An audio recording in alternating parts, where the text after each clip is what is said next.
ধর্ম যার যার, উৎসব সবার, একথা অক্ষরে অক্ষরে মেনে চলেন অভিনেত্রী নুসরাত জাহান। তাই তো ছোট থেকেই দুর্গোৎসব উদযাপনে মেতে ওঠেন তিনি। এবারও তার অন্যথা হবে না। নুসরাতের সোশ্যাল মিডিয়া উঁকি দিলেই দেখা যাবে প্রতিবারের মতো এইবারেও শারদ উৎসবের আমেজে মেতে উঠেছেন তিনি। তার কথায়, শহর কঠিন সময়ের মধ্যে দিয়ে গেলেও প্রতিবারের মতোই নিয়মমাফিক মা আসছেন। তিনি যেন সকলের জীবনে শান্তি পৌঁছে দেন। ধর্মনিরপেক্ষ দেশের নাগরিক হিসাবে বরাবরই সরব হয়েছেন ধর্মীয় বিভাজনের নীতি নিয়ে। ধর্মের ধ্বজাধারীদের বুড়ো আঙুল দেখিয়ে নিজের শর্তে বাঁচেন নুসরাত। সিঁদুর পরা নিয়ে কিংবা হিন্দু ঘরে বিয়ে করা নিয়েও কম কটাক্ষের শিকার হননি অভিনেত্রীকে।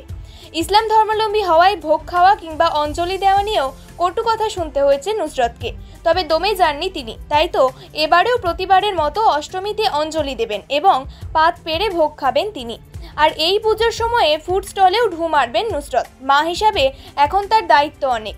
ছেলে ঈশানকে ঠাকুর দেখানোর প্ল্যান কষে ফেলেছেন তিনি ইতিমধ্যে। পুজোর এই 4টে দিন কলকাতা ছাড়া অন্যত্র যাওয়ার কথা ভাবতেই পারেন না নুসরাত জাহান। অভিনেত্রী বলছেন, শৈশবে দিনভর ভাই বোনেদের নিয়ে প্যান্ডেল হপিং করতাম, সেগুলো এখন মিস করি। এখন অবশ্য অতিথি হিসাবে কলকাতার অনেক পুজো আগে ভাগেই দেখা হয়ে যায়। তবে যশকে বলেছি একদিন আমাকে নিয়ে আলাদা করে বেরোতে, আর বাচ্চাদের সঙ্গেও একটা দিন কাটানোর পরিকল্পনা রয়েছে। এই সময়ে বাইরে অনেক বন্ধু বান্ধবও কলকাতায় আসে, তাদের সঙ্গে খাওয়া দাওয়ার আড্ডারও প্ল্যান রয়েছে।